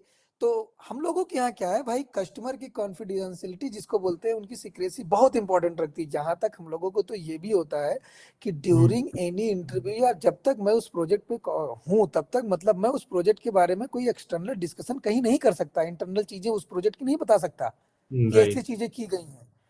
तो ये क्या हुआ फिर हमारे पास, ये हो गया हमारे प्रॉब्लम हो गई ना। अब ये हो गया कि भाई एक ही कस्टमर, 5 कस्टमर हमारे हैं, हमने एक ही AWS अकाउंट बना के सारे लोगों को दे रहे हैं। कल को कुछ डेटा प्रॉब्लम होगी हम्म। तो फिर क्या करेगा वो। तो मैं इसकी बात कर रहा था। ये होता नहीं, जब अच्छा। आप ट्रेनिंग करते हो ना, तो कंपनियां क्या बोलती हैं कि भाई आपके द्वारा लिखा गया सारा कोड हमारी प्रॉपर्टी है। हम्म। ये होता नहीं कि ट्रेनिंग में आपको बताया जाता है। ये तो करेक्ट सिंपल करेक्ट। बात हो गया भाई कि साइन इन पेज एक ही हम बनाना होता है। तो भाई हमने एक ही साइन इन पेज बना लिया है, अब जितने कस्टमर आएंगे वही साइन इन पेज सबको दे देंगे। ये थोड़ा हो पाएगा, नहीं, ये नहीं। यही तो प्रॉब्लम्स है, यही तो आ जाती हैं। यही चीज मैं आपसे पूछ रहा था। अब नहीं, अब जैसे लेकिन छोटी हम कंपनियां, उन्हें डिफरेंट डिफरेंट अकाउंट्स नहीं दे रहे हैं, हमने तो बस अपनी एपीआई एक्सपोज कर दी है। हाँ उनकी जब कॉल आएगी, मतलब किसी और सिस्टम हाँ से कॉल आएगी, तो हम अपनी हाँ एपीआई कॉल को, मतलब हैंडल उस हाँ, पे चला जाएगा एपीआई पे। फिर उसके बाद हम बेस्ड ऑन द कस्टमर उनकी एपीआई कॉल करेंगे। जी बिल्कुल। राइट, इसमें तो आपने क्या इसमें किया है, डिफरेंट। अपना एक प्रोडक्ट बनाया है। इसमें क्या हुआ है मैं हम्म। आपको बता रहा हूँ, एक खुद का उनका उस कंपनी का प्रोडक्ट है, वो अपने किसी जगह पर डिप्लॉयड है, ठीक है, वो उसका राइट। एनवायरनमेंट है AWS। अब उन्होंने करेक्ट। अपनी एपीआई वहां पर डिप्लॉय कर रखी है। अब क्या होता है, अब यही जैसे गूगल की एपीआई की बात कर लेता हूँ, सेम हम्म। काइंड की एपीआई तो सारे लोग कॉल करते हैं ना हाँ। भाई। अगर गूगल मैप की मुझे एपीआई चाहिए, तो गूगल मैप की एपीआई के लिए तो मैं गूगल के पास गया, गूगल ने एपीआई दिया, हमने अपनी एप्लीकेशन में उसको इंटीग्रेट कर दिया। अब जब राइट। उस एप्लीकेशन में जब मैं इंटीग्रेट कर रहा हूं, तो वो अब क्या, और मैं जब भी एपीआई कॉल करता हूं, तो जब भी मैंने गूगल से वो एपीआई लिया था, तो गूगल ने क्या कर रखा है हमारे लिए कुछ तो एक आईडी सेट कर रखी होगी ना। वो देखता होगा कि हाँ, ये बंदा आया था, इसने साल भर का सब्सक्रिप्शन लिया है, या साल भर का इसने कॉस्ट पे किया, या पर घंटे या पर मंथली बिलिंग देता है इस एपीआई के लिए। तो हम इसको कॉल कर लेते हैं, इसको अंदर आने देते हैं। तो अंदर आने के लिए कुछ तो उसने ऑथेंटिकेशन सिस्टम लगाया होगा ना। करेक्ट। वही काम आपके यहाँ हो रहा है। अब उसमें ये जो आप बोल रहे हो, ये उन्होंने ऐसा क्यों किया है, उसमें कई सारे और क्वेश्चंस होंगे कि भाई ऐसा क्यों किया जा रहा है, जब ये इस तरीके से हम कर सकते हैं तो ये क्यों नहीं कर रहे हैं। तो बताएंगे, कॉम्प्लिकेशंस बताएंगे। हाँ, तो फिर मतलब मैं आप, भी तो फिर सेटिस्फाइड नहीं था उसके आंसर से, हाँ, तो तो मतलब एक बार पूछना उनसे है। पूछे कि मतलब ये पूछे ऐसा हम क्यों कर रहे हैं, जबकि हमारे पास ये ऑप्शंस हैं। मतलब ऐसे इस तरीके से जा सकते हैं, जहाँ से हम भी पूछ लेते हैं, हमारे यहाँ होता है। तो हम्म जैसे कि अभी हम लोग कुछ रन कर रहे थे, अभी रिसेंटली हमारा डिस्कशन कुछ हो रहा था, तो हमने पूछ लिया कि भाई हम इस तरीके से जा रहे हैं, मुझे नहीं लग रहा है ये सही तरीका, हमको इस तरीके से इसको करना चाहिए जो कि ज्यादा वैलिड लग रहा है। या फिर कुछ एक ही चीज के लिए कुछ और इम्प्लीमेंट करने का प्लान आप कर रहे हो। मान लीजिए कोई एक एक चीज, मॉनिटरिंग की बात कर लेते हैं, हमने कोई एक फीचर्स इंप्लीमेंट कर दिया, वो हमारे पास अवेलेबल है। तो आप किसी एक पर्टिकुलर दूसरे फीचर्स के लिए कोई दूसरा प्रोडक्ट लेने के लिए आ रहे हो, तो मैं पहले अपने एग्जिस्टिंग में चेक कर लूं क्या ये ऑप्शंस हमारे यहाँ अवेलेबल है। अगर है तो मैं दूसरे के लिए राइट। क्यों जाऊं। सही बात है। तो ये डिस्कशन बहुत बहुत ज्यादा होता है कि बहुत सारे लोग जैसे होता है कि उनको, बहुत सारे लोग प्रोडक्ट, जैसे होता है ना कि हमको प्रोडक्ट अपना बेचना है, तो हम तो यही कोशिश करेंगे कि भाई इस प्रोडक्ट को भी ले लिया जाए, कोई किसी तरीके से ले ले। करेक्ट तो करेक्ट। ये फोर्स करते रहते हैं। अब इसमें जो चालाक लोग होते हैं, जो समझदार लोग होते हैं, जो थोड़ा इंटेलिजेंट होते हैं, वो देखते हैं भाई नहीं, इसको तो इस तरीके से किया जा सकता है, तो मैं इसके लिए क्यों जाऊं मैं। हम्म। जैसे कि हमको अपने शरीर का एक जांच करानी है, मैं सोच रहा हूँ अलग अलग किसी ने जांच ली, उसकी कॉस्टिंग गए तो बोल रहे हैं 10,000 का होगा। फिर हमने फुल बॉडी चेकअप के लिए चले गए, फुल बॉडी हम्म। चेकअप बोला, उसमें 6,000 रुपये कर देंगे, और इसमें जितनी आपकी ये जांचें लिखी है सब कवर है। तो मैं किसके लिए जाऊंगा, फुल बॉडी चेकअप पे चला जाऊंगा। हाँ, और क्या। उसके अलावा भी बहुत सारी चीजें मिल गई हैं, तो मैं इतनी कॉम्प्लिकेशंस क्यों करूं कि भाई एक बार इसका कराऊं, एक बार उसका कराऊं, एक बार उसका कराऊं। एक ही सैंपल दिया, सारा चेकअप होके आ गया। Right right. ये चीजें प्योर डिस्कशन का पार्ट होती है, और वो डिस्कशन के टाइम पे बहुत क्वेश्चंस होते हैं। अब आपने क्या क्वेश्चंस पूछा, क्या आंसर दिया, वो आपके ऊपर डिपेंड करता। मैं क्या क्वेश्चन पूछता, मुझे क्या आंसर मिलता, और मैं किस पे सेटिस्फाइड होता कि नहीं होता, ये बहुत सारी चीजों पर डिपेंड करता है। हाँ, मतलब वही है, मैं भी उसके आंसर से सेटिस्फाइड नहीं था, बट हाँ नहीं पूछूंगा ठीक है, किसी और उससे से। दोबारा टाइम मिले। सेटिस्फाइड नहीं, सेटिस्फेक्शन होना भी मतलब अपने टाइप में, जब जब तक पूरी तरीके जान चीजें ना पता चले सेटिस्फेक्शन होना भी नहीं चाहिए। आप उससे टाइम हाँ। लो, उससे बोलो कि एक बार यार बताओ यार ऐसा क्यों कर रहे हैं, मेरे हिसाब से हम्म। तो ऐसा होना चाहिए था। तो वो बताएगा। बहुत सारे लोग बता देते हैं, मतलब कारपोरेट में ये भी तो है, एक जैसे सारे लोग मिलते नहीं ना। हाँ सही बात है। ये भी लोग सोचते हैं कि यार हम इसको बता देंगे तो फिर हम क्या करेंगे, ऐसा सही भी तो में। लोग सोचते हैं। तो ये भी हाँ। दिमाग में नहीं आना चाहिए। मतलब अभी तो देखो, हम्म। अभी मेरे साथ ऐसा नहीं हुआ मेरी कंडीशन में, और मैं ऐसा कंसीडर करके चलता हूँ सारे लोगों को। अभी हमारे साथ 3-4 लोग नए बंदे ज्वाइन कर रहे हैं, मतलब ज्वाइन हम्म। किए। तो अभी हमसे हम्म। ज्वाइन किया और मेरे से पूछे अनिरुद्ध क्या रन कर रहा है, तो मैं उनको बैठा कम से कम 1 घंटा, हमने उनको चीजें बताई कि हमारा एनवायरनमेंट ऐसे रन कर रहा है, ये काम ऐसे ऐसे कर रहे हैं। तो बोल रहे यार हम्म। हम इस पे कैसे पहुंचेंगे इतना जल्दी। हमने कहा कि नहीं, कोई इतना जल्दी कोई थोड़ा पहुंच जाता है। आप हाँ। जिस आए हो उसी तरीके से स्टेप बाय स्टेप जाओगे। तो उसमें रहता है कि ना, वो उनको प्रीवियस एक्सपीरियंस कुछ उनका अगर बुरा रहता है तो सारे लोगों को वही कंसीडर करने लगते हैं। हमने हम्म। उसको बोला कि भाई आप डोंट वरी, जितना भी है आपको काम करना आएगा, हम भी मिलके काम करेंगे, हो सकता है बेटर रिजल्ट दें और दोनों लोगों को हेल्प हो। ठीक है, तो मतलब हम्म। ये होगा कि मैं आपसे कुछ पूछूं तो आप मुझे घुमाओ, मैं कुछ आपसे पूछूं तो आप मुझे घुमाओ, तो ये तो नहीं चलता। एक ऐसे हेक्टिक एनवायरनमेंट में एक बार मैं जनपैक्ट में काम किया हूँ, तो हाँ। वहां से मैं जब हटा तो फिर मैं तब से ऐसा हेक्टिक एनवायरनमेंट नहीं मिला। मैनेजर से हम्म। लेके जो कलीग्स मिले काम करने के लिए, बहुत सारी चीजें सीखी। मतलब और सीखने के लिए हमेशा मैंने यही बोला कि यार मुझे मतलब पता है, लेकिन आप थोड़ा सा आप बताओ कि आप ये कैसे कर रहे हो, मेरा तो ये पॉइंट ऑफ व्यू है। तो वो बताते हैं हम्म। और मेरा जो पॉइंट ऑफ व्यू होता है उसको भी देखते हैं। तो ऐसे लोग मिले हैं, बहुत कोऑपरेटिव मिले हैं अभी तक हमारे 5 साल 6 साल के करियर में। तो मैं तो अब यही कंसीडर करता हूँ कि ठीक है 5-6 साल निकाल लियो, लेकिन और लोगों का एक्सपीरियंस सुनता हूँ, यार ये बताता ही नहीं है, पूछते हैं तो घुमा देता है। हाँ, कुछ लोग होते हैं जो घुमा देते हैं। अरे बहुत हमने जनपैक्ट में, क्योंकि वो शुरुआती टाइम था सीखने का, भाई किसी से पूछो कौन, तो बोलता उससे पूछ लो, उससे पूछते तो उससे पूछ लो। अरे भाई हमने कहा यार हम्म। छोटी बताने में क्या ही चला जाएगा आपका। सही खास में बात है। बाद में यही हुआ, ये होता है कि नहीं, पूछने पूछने में जब किसी से पूछने लोगों को थोड़ा लगा हो जाता है तो लगता है कि देखो उसके साथ ही बंदा चला गया, ऐसा हो गया। अरे हमने कहा ये तो बात ये हुई कि अभी जिस इन्वायरमेंट में मैनेजर की अंडरस्टैंडिंग बड़ी अच्छी है, वो कुछ इस तरीके कोई हरकत किसी करके देख लेता है ना भाई, तो उसकी अलग से क्लास लगा देता है वो। मतलब उसी बीच अच्छा। नहीं, तो उसको फोन करके अलग कुछ मतलब तुमने कुछ गलती की, कुछ उल्टा सीधा काम किया जो टीम के हित में नहीं था, तो टीम के बीच में तुमको कुछ नहीं बोला जाएगा। पूछ लिया हम्म। जाएगा तुमने ऐसा क्यों किया, जो अब आपने ऐसा आंसर दिया। लेकिन उसके बाद आपको एक कॉल जाएगी, मैनेजर आपसे पूछेगा, क्योंकि 1-2 बार मेरे पास मतलब कुछ ऐसे काम हो गए थे जो गलत हो गया था। हम्म। तो मेरे पास कॉल आई कि अमरुद ऐसा कैसे हो गया, आप केटी दे रहे हो तो क्यों इतनी चीजें आ रही हैं। हमने कहा कि सर इसमें चीजें हैं कि अब चीजें वो, या तो वो उसको डॉक्यूमेंट करें, या तो मुझे आप बोल दो कि हम्म। डॉक्यूमेंट करके हर एक चीज बताओ, तो मैं डॉक्यूमेंट करके भेज देता हूँ। तो जैसे कि अभी मैं बोलते जो ट्रेनिंग देने से क्या होता है कि मेरी आवाज थोड़ा सा तेज है। अब देखो ना, कभी मैं बहुत ज्यादा तेज बोल जाता हूँ। तो ये हम्म। चीज उसके भी उस पर चलेगी, मैनेजर को बुरा लगा, कह रहे अमरुद यार आप ये चीजें। फिर मैंने उसको एक दिन बाद कॉल किया। हमने कहा कि सर अच्छा। मतलब आवाज मेरी इतनी ऊंची, मतलब जो आपको लग रहा है कि मैं आपको ऊपर, मतलब ये चिल्लाने जैसी बात हो गई ना, कि मतलब इस हम्म। तरीके से बात। मैंने कहा ऐसा नहीं है सर, मेरी आवाज ही ऐसी है, आप कभी भी मेरे से आने वाले टाइम पे भी आपके साथ काम करना है। ऐसा हमारा अभी प्लान नहीं कि अभी मैं 1 साल एचसीएल ज्वाइन करने को तो मैं छोड़ने जा रहा हूँ। अभी प्रोजेक्ट है, हाँ। आपके साथ अभी काफी काम करना है। तो मतलब इसको एज ए इस तरीके से ना लीजिए कि मैं आपके ऊपर चिल्लाया हूँ। इन फ्यूचर भी अगर हो सकता है आपसे डिस्कशन हो तो इस तरह की मेरी आवाज ऊंची हो जाए, क्योंकि मेरा थोड़ा इसमें है और मैं इस पे काम कर रहा हूँ, कि हो सकता है मैं कम भी कर लूँ। अब इस अंडरस्टैंडिंग के बाद आप विश्वास नहीं करोगे, मैनेजर का आज तक का जो रवैया है एकदम बिल्कुल ऐसा हो गया ना कि हर एक चीज पूछो इतना प्यार से बताते हैं। और जो भी अच्छा। एक होता है ना हित वाला फैसला होता है, वो चीजें बिल्कुल गाइड करते हैं, चाहे वो हम्म। सीटीसी के में कुछ उनको मतलब हम लोगों का जो होता है ना, उसके लिए मतलब करना अप्रेजल। हो, हाँ अप्रेजल वगैरह में ये सारी चीजों को कंसीडर करते हैं। तो ये हम्म। होता है कि चीजें सही टाइम पे बातें करने से चीजें सुलझ जाती। अभी वहीं पर मैं बैठ जाता, कॉल ना करता, फिर उसके दिमाग में परसेप्शन बन जाता, ये हाँ तो राइट। चिल्ला के बात है भाई। तो इसीलिए कॉम्प्लिकेशंस जहाँ हो, जिससे हो भाई उससे तुरंत बात कर लो, हमारा अपना यही मानना है। आपके ही कंडीशन में है कि मान लीजिए आपको मैं ट्रेनिंग दे रहा हूँ, और मान लीजिए कुछ चीजें आपको नहीं समझ में आई और आप मेरे को नहीं बताए, और जाके आप क्रोमा कैंपस से बोल रहे हैं कि यार ये आपका ट्रेनर ऐसा कर रहा है, मतलब ये चीजें नहीं है, ऐसा नहीं होना हम्म। चाहिए। लेकिन वही चीज हो सकता है आप उससे आप डिस्कस कर लेते तो प्रॉब्लम का सोल्यूशन तुरंत निकल सकता था। सही वहां तक बात है। बात ना जाती। तो पहले मेरा यही रहता है कि अपने सारे स्टूडेंट को बोलता हूँ, जो लोग ज्वाइन करते हैं, जब एक बार असाइनमेंट हो जाता है, उनको बोलता हूँ कि आपको ट्रेनिंग से रिलेटेड A to Z कोई भी प्रॉब्लम हो, चाहे समझ में ना आ रहा हो, कोई भी दिक्कत हो, तो पहला पॉइंट ऑफ कांटेक्ट मैं हूँ, मेरे को बताना।